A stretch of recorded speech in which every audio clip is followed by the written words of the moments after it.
kita mulai pembelajaran, marilah kita berdoa terlebih dahulu. Ayo Wapi pimpin doanya.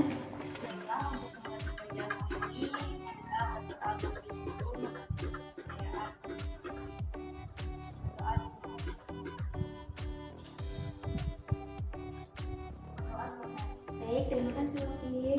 Setelah itu, Ibu akan mengecek presensi terlebih dahulu. Taufikur Rahman, Rumiati, Cici Koiria, Wapi Kalpia, Muhammad Nur. Baik, semua hadir ya. Gimana keadaan kalian hari ini? Sehat kan? Alhamdulillah sehat, Bu. Semangat untuk belajar hari ini? Semangat. Nah, baik. Jadi Ibu ingin bertanya, kita ini hari ini materinya apa, Bu? Materi yang akan kita pelajari tentang ilmu dasar kimia. Nah, benar sekali apa yang dibilang Cici. Siswa yang lain pada ingat atau pada lupa? Nah, besok sebelum memulai pembelajaran itu diingat ya apa materinya untuk hari ini. Ya, Bu. Nah, jadi materi kita hari ini tuh hukum-hukum dasar kimia. Ada yang tahu apa itu hukum-hukum dasar kimia? Ya, silakan Bu Nurti. Itu saya ingin menjawab ya Bu. Yang saya ketahui tentang hukum dasar kimia itu ialah hukum yang perlu kita ketahui untuk mempelajari ilmu kimia lebih lanjut. Nah, benar sekali. Jadi hukum kimia itu sangat diperlukan untuk kita mempelajari ilmu kimia yang berupa hitungan lanjutan. Jadi, di sini Ibu akan menyampaikan kompetensi dasar dan indikator kita dalam pembelajaran ini, yaitu kompetensi dasarnya memahami hukum-hukum dasar kimia, menganalisis hukum-hukum dasar kimia, dan menyajikan hasil analisis hukum-hukum dasar kimia dalam kehidupan sehari-hari. Adapun tujuan pembelajaran kita yaitu peserta didik dapat menjelaskan hukum-hukum dasar kimia yang terdiri dari 5 hukum, yaitu hukum Lavoisier, hukum Proust, hukum Dalton, hukum Gay-Lussac, dan hukum Avogadro. Yang kedua yaitu peserta didik dapat menganalisis hukum-hukum dasar kimia yang berupa 5 hukum Lavoisier, hukum Proust, hukum Dalton, hukum Gay-Lussac, dan hukum Avogadro. Setelah itu Ibu akan menampilkan sebuah video untuk memberi pengetahuan awal pada kalian. Silakan amati video yang Ibu berikan.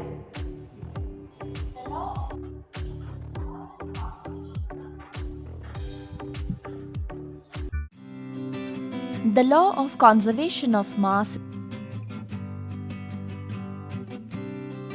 We require measuring cylinders, barium chloride solution, sodium sulfate solution, conical flask, cork, 10 ml test tube, and an electronic balance.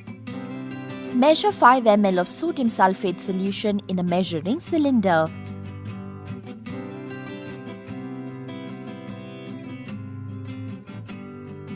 Pour it into a conical flask. Measure 5 ml of barium chloride solution in another measuring cylinder.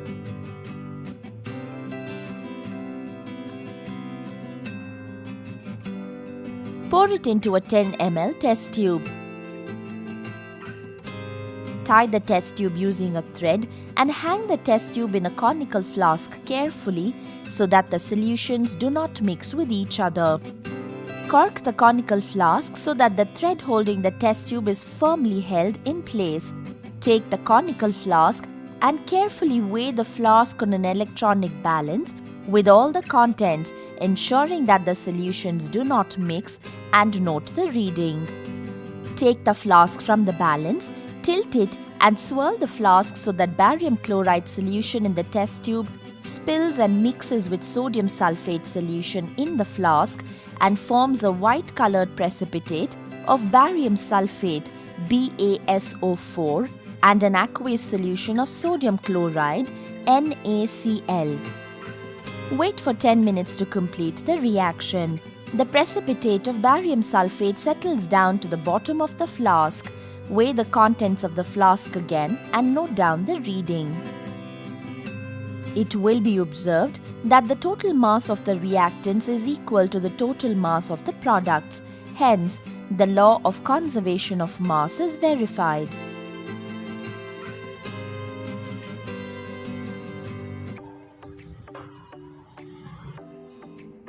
Dan di sini kita lihat masa awal reaksi sama dengan masa akhir reaksi setelah melakukan percobaan.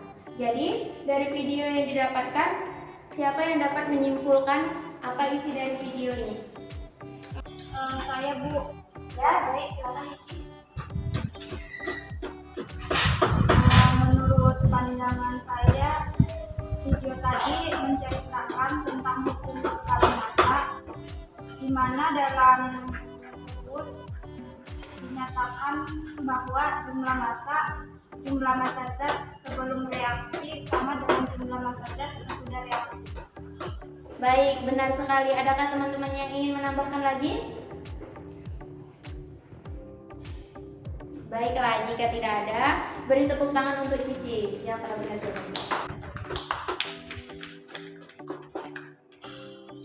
Baik anak-anak, jadi video ini merupakan salah satu contoh praktikum penerapan hukum kekekalan massa. Agar kalian memahami materi hukum-hukum dasar kimia lebih lanjut, Ibu akan membagikan kalian menjadi dua kelompok, yaitu Wapik, Rumi, dan Cici menjadi kelompok 1, Taufik dan Nur menjadi kelompok 2. Baik, Ibu akan membagikan lembar kerja peserta didik.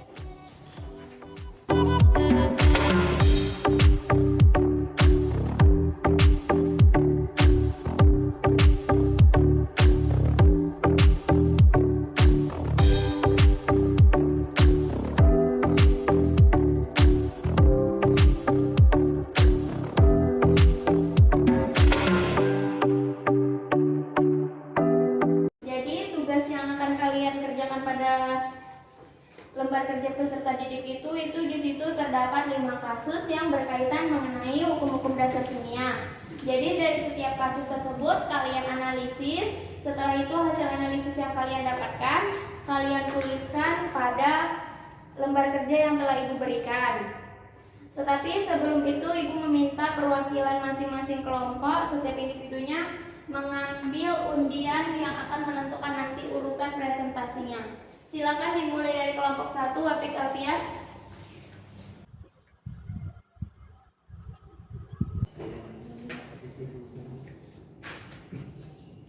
Dapat materi apa, Wapik? Nomor 2, Bu. Belakangnya dibaca itu adalah nama Avogadro, Bu. Baik.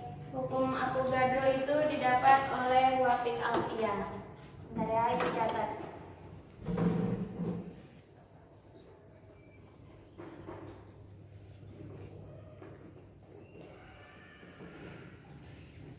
Selanjutnya, kelompok 1 yang lain, Cici Koiria, silahkan.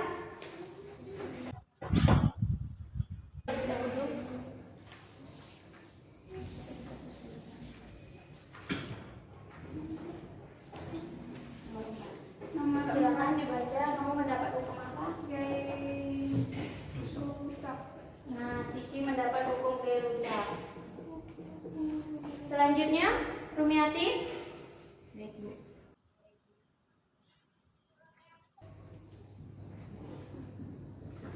Silakan dibaca, kamu mendapat Saya dapat hukum Dalton. hukum Dalton. Lanjut kelompok 2-nya, Nur atau Topik duluan, silakan.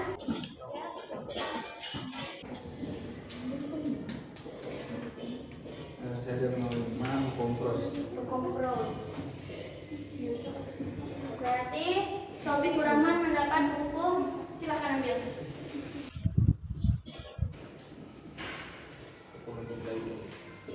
Hukum Lapesial.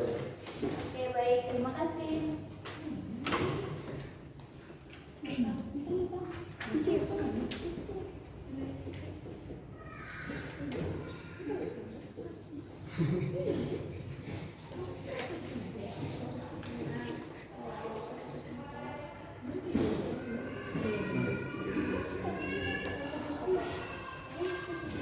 Jadi di sini telah dibagikan, yaitu yang mendapatkan hukum Lapoiser ada Taufik, hukum Pros ada Nur, hukum Dalton ada Rumi, hukum gaya rusak Cici, dan hukum Avogadro ada Wapik. Masing-masing orang mengerjakan terlebih dahulu kasus yang diberikan.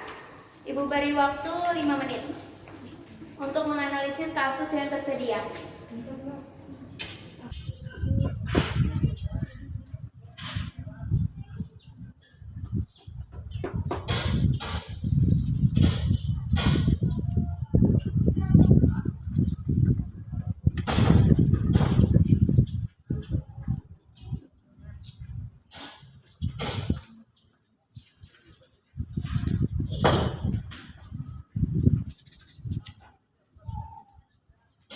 Apakah ada kesulitan?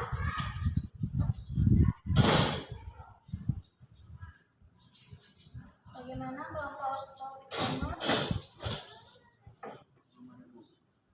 Lanjutkan analisisnya ya. Bagaimana kelompok satu? Apakah ada kesulitan? Belum ada buku. Baik. Tapi baik.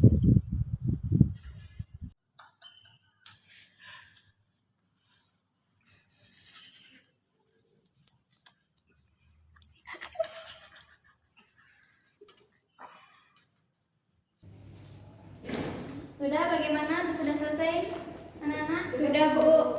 Nah, sebagai kelompok topiknya masuk ke kelompok Rumi, dan Rumi masuk ke kelompok Nur untuk mendiskusikan terlebih dahulu apa yang telah dibahas dari kelompok Rumi ke kelompok topik.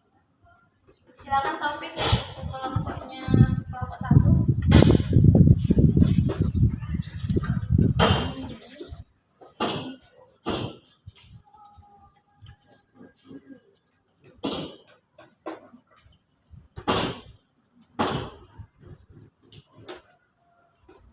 Nah, jadi diskusikan terlebih dahulu kalian mendapat pembahasan apa tadi. Rumi mendapatkan pembahasan mengenai hukum Dalton. Nah, jadi Rumi dengan Nur membahas hukum Dalton dan Nur membahas hukum Prus. Kalian analisis kasus yang tersedia, kalian diskusikan. Lalu kelompok Taufik, Wapik dan Cici membahas hukum Gelusa, hukum Lavoisier, dan hukum Avogadro. Ayo analisis kasus yang telah didapatkan. Bagaimana, ada kebingungan?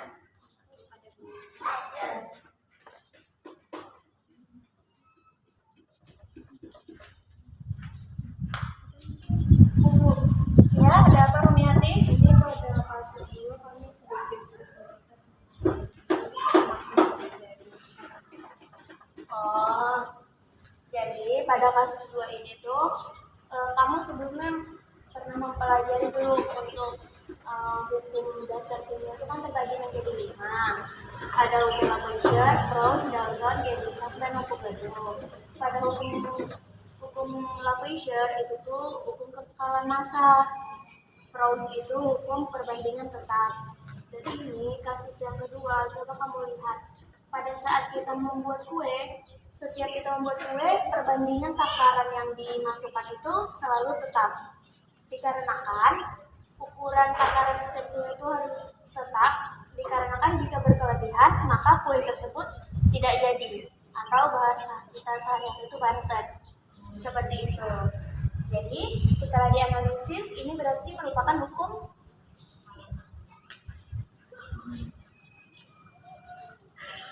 perbandingan tetap. Nah, iya benar. Seperti itu analisisnya. Itu sudah berdiskusi.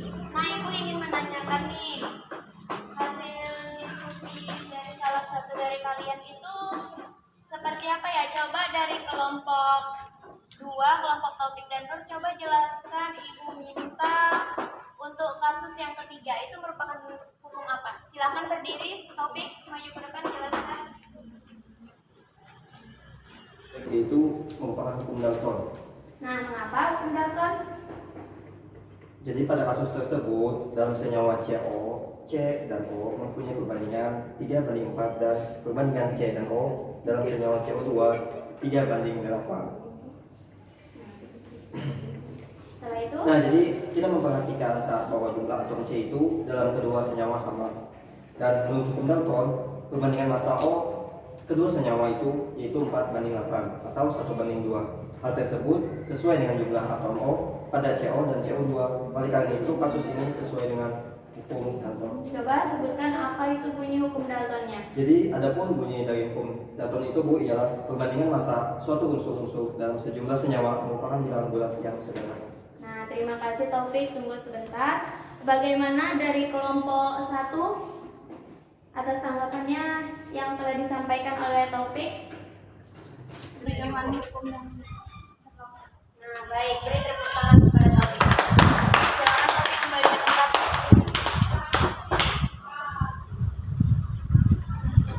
Lalu selanjutnya yaitu dari kelompok 1. Siapa yang ingin mewakilkan?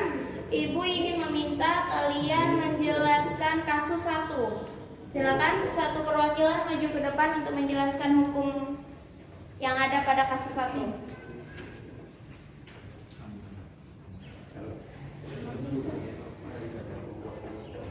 Baik, saya akan membacakan tentang kasus 1.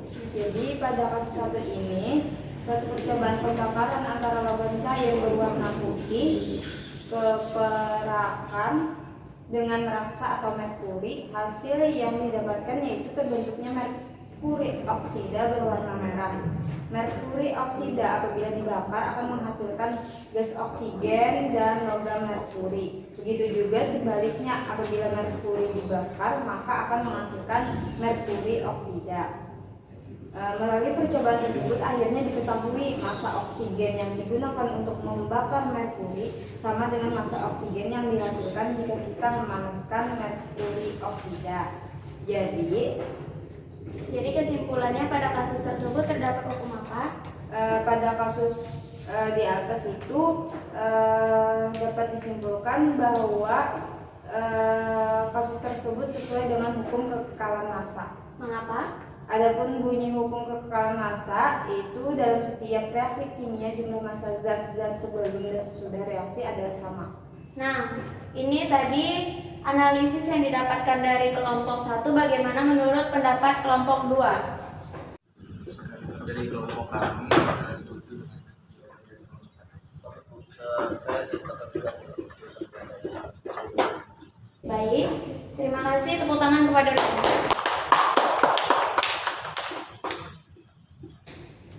Lalu setelah itu masih ada hukum-hukum yang tersisa. Ibu ingin kalian menjelaskannya satu persatu ke muka. Untuk Avogadro terdapat pada kasus nomor berapa? kasus nomor 5, Bu. Nah, kalau begitu Wapik silahkan jelaskan ke depan.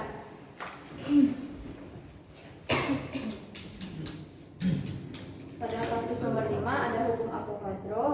Untuk analisisnya, pada kasus di atas menjelaskan bahwa 1 liter air berwarna putih dan 1 liter air berwarna merah akan mengandung jumlah molekul yang sama selama kedua air tersebut berada pada suhu dan tekanan yang sama. Hal tersebut sesuai dengan hukum Avogadro. Coba sebutkan bagaimana bunyi hukum Avogadro tersebut. Menurut bunyinya, pada suhu dan tekanan yang sama, gas-gas yang bervolume sama mengandung jumlah partikel yang sama. Nah, bagaimana menurut kalian anak-anak? Apakah paham? Paham. Baik, terima kasih. Tepuk tangan untuk Wapik Alfia. Selanjutnya Ibu minta hukum yang terdapat pada kasus 4. Siapa yang ingin menjelaskan? Saya, Bu. Baik, silakan Cici Koiria maju ke depan.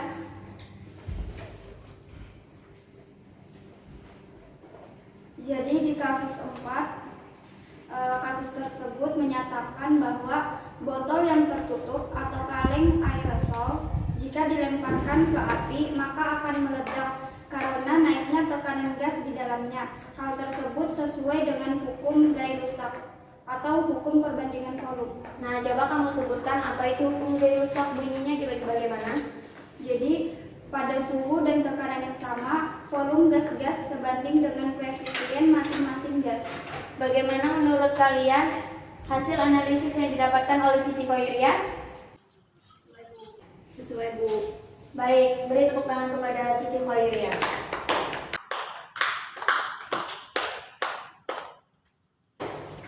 Baik, selanjutnya yaitu hukum yang terdapat pada kasus 2. Silakan, siapa yang ingin menjelaskan? Ya, Bu. Ya, silakan maju ke depan.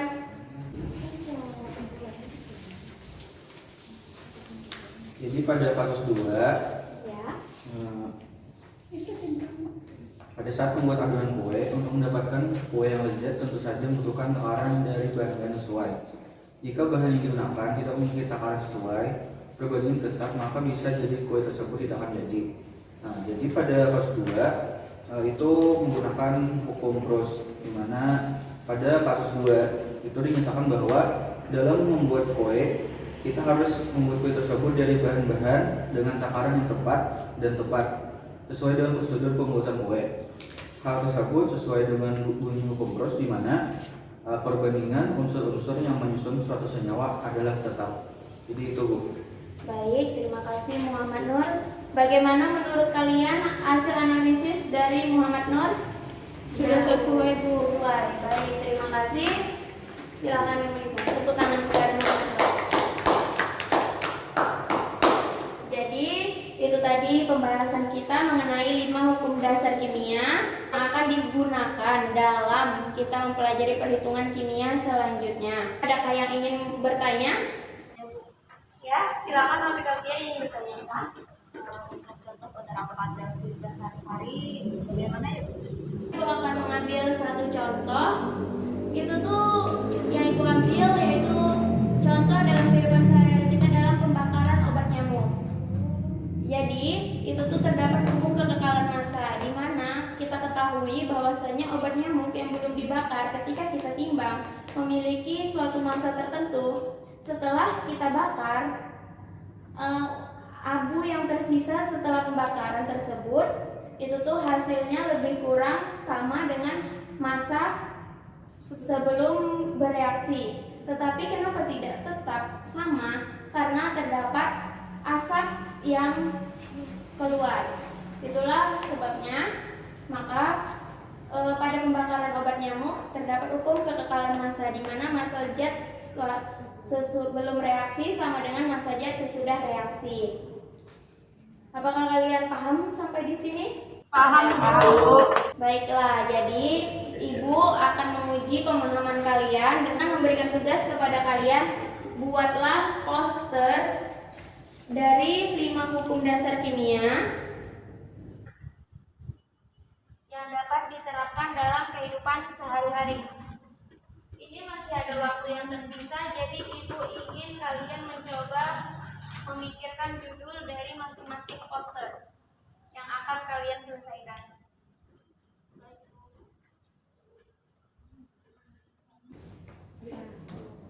Baik, silahkan kalian berdiskusi terlebih dahulu untuk menentukan judul apa yang akan kalian dapatkan untuk menjelaskan hukum-hukum yang ada pada judul di sini.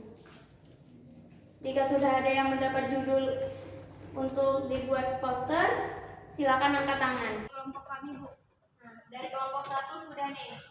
Apa judulnya, Cici? Ya, silakan. Judul dari poster kami adalah pembakaran lilin. Nah, pembakaran lilin itu masuk ke hukum apa ya? Hukum pembakaran massa. Nah, benar sekali. Jadi ini terdapat pada kelompok 1. Bisa dibuat rancangan posternya terlebih dahulu. Lalu untuk kelompok 2 silakan diskusikan lanjut tentang judul yang akan kalian buat menjadi poster dalam penerapan hukum dasar kimia dalam kehidupan sehari-hari. Coba silakan kelompok 1 maju bertiga untuk menjelaskan poster yang telah dibuat. Ayo maju bertiga.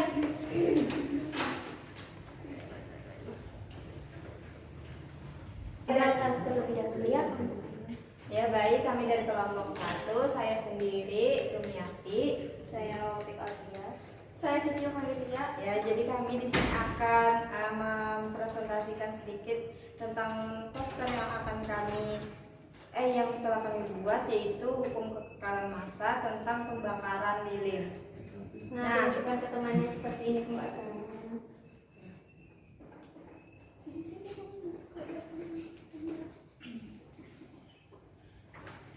Nah, pada percobaan ini pembakaran lilin, massa lilin sebelum dibakar adalah 50 gram, Sedangkan setelah dibakar, massa lilin berkurang menjadi 35 gram. Terjadi penyusutan massa sebesar 15 gram saat lilin dibakar.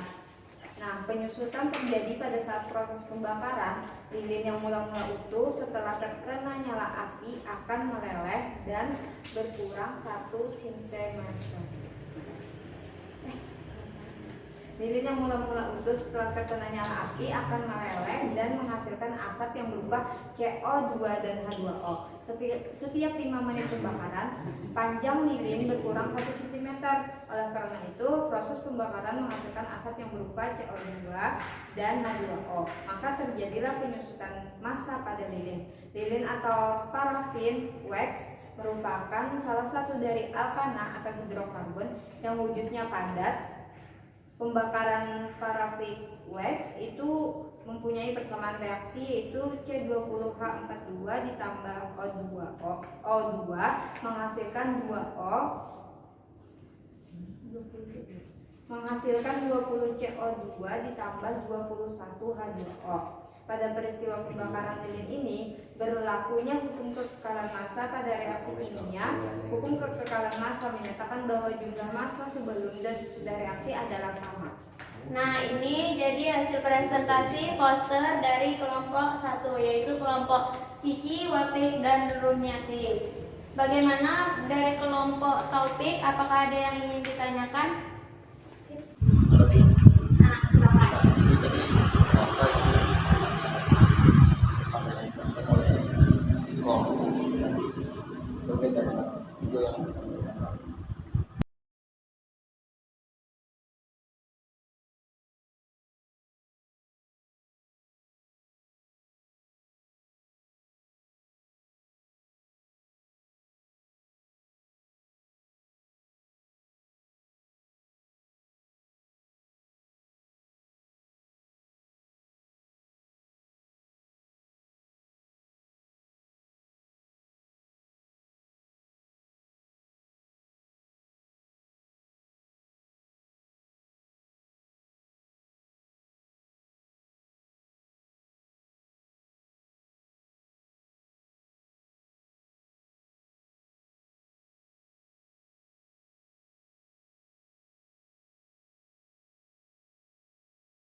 Ibu ingin meminta satu orang untuk menyimpulkan pembelajaran kita hari ini mengenai kasus yang telah kita bahas. Saya Bu. Jadi kesimpulan pembelajaran tadi pada kasus pertama itu mengikuti hukum kekekalan massa. Terus kasus kedua mengikuti hukum perpendekatan. Kasus ketiga mengikuti hukum Dalton. Dan 4 mengikuti hukum Gay-Lussac. Yang kelima mengikuti hukum Avogadro. Baiklah, benar sekali yang dikatakan Cici. Baiklah, kita akhiri pembelajaran kita hari ini. Sebelum itu, Ibu menyimpulkan pembelajaran kita hari ini. Hukum dasar kimia terbagi menjadi 5, yaitu hukum Lavoisier, hukum Proust, hukum Dalton, hukum Gay-Lussac, dan hukum Avogadro. Di mana kelima hukum ini digunakan untuk menghitung persamaan-persamaan kimia yang ada dan terutama untuk menghitung konsep mol. Jadi seperti itu. Jika nanti ada yang ingin ditanyakan, bisa tanyakan Ibu langsung, bisa saja datangi Ibu.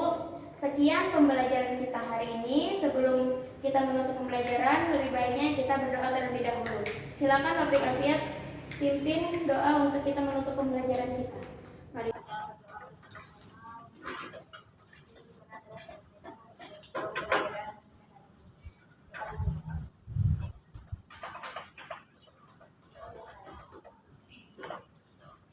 Baiklah, berakhirlah pembelajaran kita hari ini. Salah hilaf mohon maaf. Semoga kalian lebih belajar, lebih giat lagi untuk memahami materi yang dipelajari. Dan semoga pembelajaran hari ini menjadi bermanfaat untuk kita semua ke depannya. Baiklah, sekian dari Ibu. Wassalamualaikum warahmatullahi wabarakatuh. Waalaikumsalam warahmatullahi wabarakatuh.